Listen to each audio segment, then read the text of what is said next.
I started my poultry business with broiler production. Started with an humble background, 20 birds, with a group of friends. Then from there, my next cycle I did 50 birds, and subsequently I did a maximum of 500 birds while I was doing broilers. Firstly, broiler production is a game of numbers. If you are not doing numbers, you'll be ready to go down the value chain and process your birds. When I mean numbers, do in thousands, because the market is corny in broiler production. I say this because the market fluctuates and the price also. So different time of the year, January to December, broiler prices are not the same. They fluctuate a lot compared to eggs. Eggs are a little bit stable. I chose layers because I already have experience in broilers production, and all my fears in broilers production, I got a consolation in it in layers production regarding the market, the stability of the prices, and the steady market, the availability of market all the time. Unlike broilers, you have to scout and search for markets. My name is Abdul Gafar. I run a farm, Tropics Integrated Farms, and this is my poultry pen. Presently, these birds are 1,200. To start with, you are thinking of getting a farm, of owning a farm. After getting a land, the next thing is water. Source of water is very important. I think you should put that in place before any other thing. So you sink a borehole, you get an overhead tank. So we have a borehole outside there. Once we pump to the main tank, these are our reservoir tank outside. So the water comes in through this pipe. This particular one, this is a filter just to filter dirt and microfilms in the water. Then it goes down to that drum over there. So that drum is what we use for our medication. Then from that drum, it comes to these two rubber. These are in transparent containers, so you'll be able to know there's water always. From here, it goes through the lines, through each rows of the cages. Then you go to the pen construction. That's a lot of money also. From the bricks to the woods to the roof. Then the cages. Those are where the chunk of the money goes to. Prevention. Prevention is always better than cure. Then you follow regular hygienic practices, good sanitation practices, biosecurity measures. When I talk about biosecurity measures, there is prophylactic and vaccination. Then in terms of access control, don't make your farm a tourist attraction. Friends and family should not come visiting. People need to enter only if it's necessary. Avoid many legs in your pen. Talk less of handling the birds itself. Then the other area of biosecurity, there are some feed supplements you use to prevent disease outbreak. There are additives, there are probiotics. Instead of using antibiotics, we use probiotics. I'm trying to check for lice. So it's one of the things you check occasionally, just to check if they have ectoparasites like lice on there. So you do vaccination of the birds often. Then access control, limits people and birds and animals from your farm as much as possible.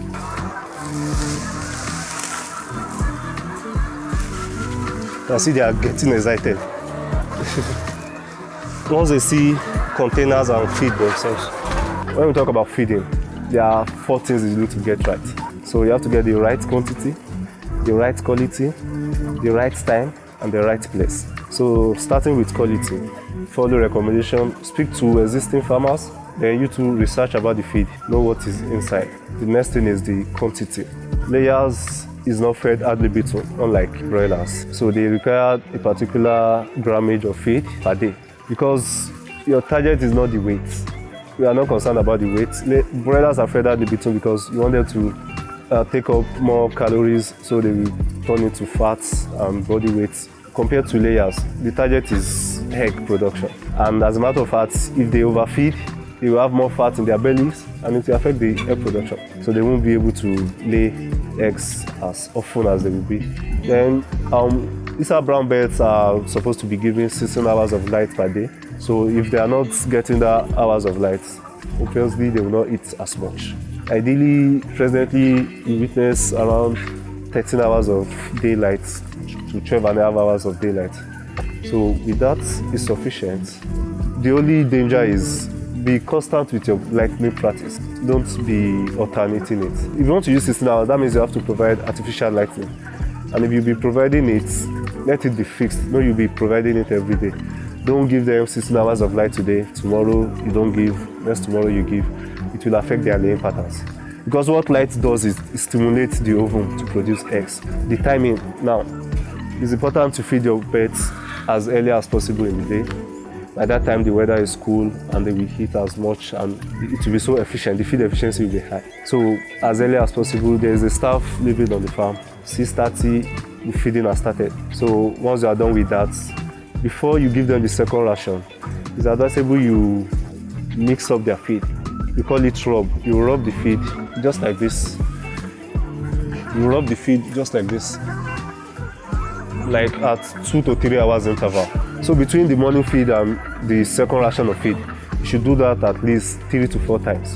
Every time you do that, it stimulates them to eat. They will get up and start eating again. Then the second ration is advisable you give them when the sun is less harsh. Anything from 3:30 is okay. Because you will be doing more danger to them, giving them feed in the hot sun.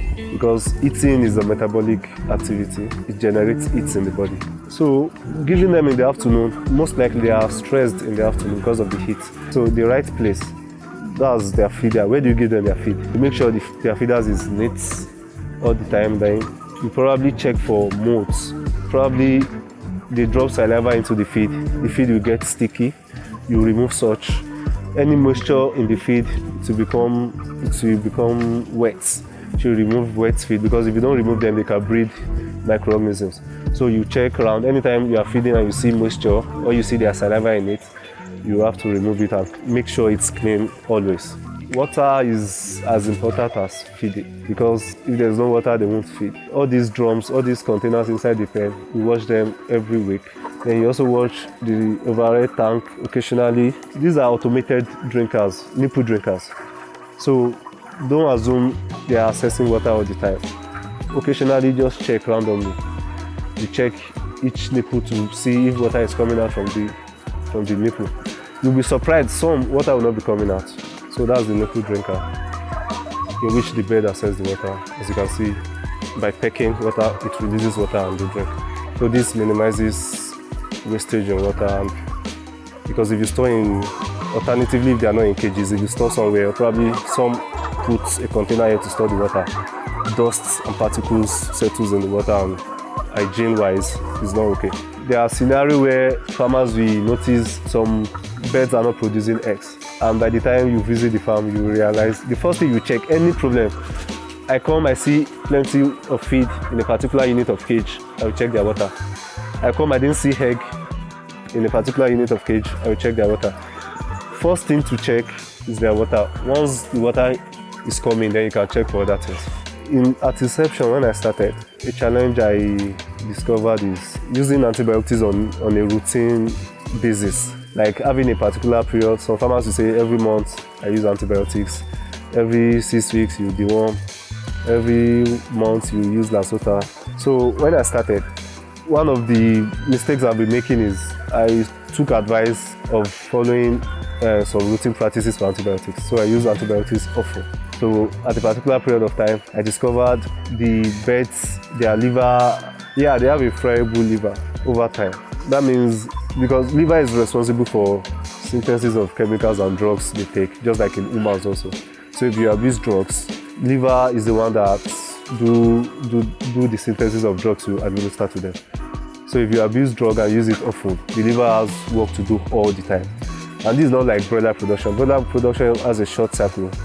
Between 5, 6, 8 weeks max, you are done. So regardless of how you abuse the drugs, you might escape. But rearing birds of more than 2 years, if you abuse drugs, you live to face the consequences. Talk to farmers, attend trainings, attend seminars, mingle with farmers, don't operate in isolation.